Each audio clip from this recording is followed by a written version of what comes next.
Now, we get paid at the old Sir 7 every 2 weeks. When that happens, I sit down at my desk at home, pay my bills, and do other household financial tasks, usually including checking my 401k. Last Friday, I wish I would not have done that. Private wealth advisor Ryan Pecha from Buska Retirement Solutions joins us now. Ryan, oh my, the markets and therefore our retirement plans have not been pretty lately. What's the single biggest piece of advice to help us stay calm you can give us during these volatile times? Absolutely. It's a great question. Obviously, like you said, when you check it, really hard to remain calm. You look at it, you have that initial panic in your eyes. That's a good word for it, yeah. But you have to just remain calm. Again, when you're investing, it's for the long-term horizon. Even when you retire, so even if you're 5 years away from retirement, 1 year away from retirement, retirement's not the end of the road. You're still looking 20, 30 years in the future. Most of us remember 2008, 2022 is very fresh in all of our minds as well. So we've lived through all of those and seen the comeback in there. The worst thing you can do is kind of panic and pull out of the market because you're never going to be able to time getting back in. Time and time again, we've seen that. People who try don't succeed typically.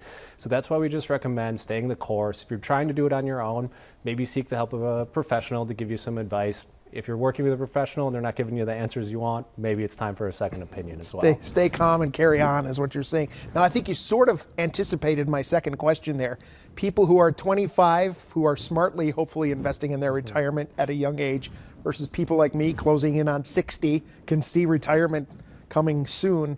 Should we have different reactions? What I heard you say was stay calm no matter what age you are at in life. Yeah, I mean, it doesn't help to panic. Obviously, it's something where as the older you get, the more of a concrete plan you should have. So if you're working with an advisor, make sure that you're staying on course, nothing has changed. They're going to be able to walk you through that, whether or not they've made any changes. They're going to be the person to talk to. Again, if you're not getting those answers, if they don't really have a plan for you when markets are like this, it might be time to see another professional and see what their opinions are. At least get that other opinion and see where you're at.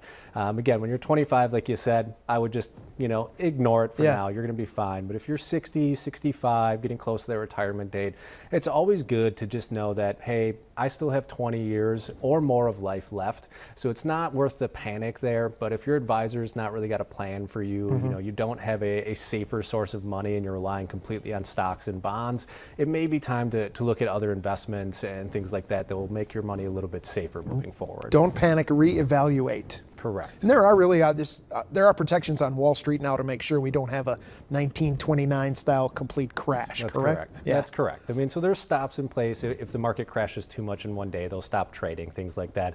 We're not at that point or even in a concern of that point right now. There's obviously a lot of uncertainty with what's going to happen moving forward. And I think that's the biggest kind of issue right now. There's not a lot of moves that financial advisors can make because there's no clarity on where we're going to be, 10 days from now, let alone when the 90-day pause ends. So we're hoping that there's deals that are made between now and then. There's some more clarity in the market and we have some better answers so we can start making some more educated moves as opposed to just, kind of reacting to what we're seeing, on a day-to-day. And that can change at the drop of a hat as we saw shortly after the tariffs took place the first time. Well, yeah, you mentioned the tariffs, which once again was going to be my next question. Is there something we should do or should we just kind of sit back and watch it play out and wait and see how it goes and then talk to our advisors when it's all over until the deals are made, et cetera? Absolutely. As financial professionals, we're always looking at kind of what's the next step, what's going to happen next. And really there's no clarity on that right now. Unfortunately, there's not a lot of information out there. So we watch the data,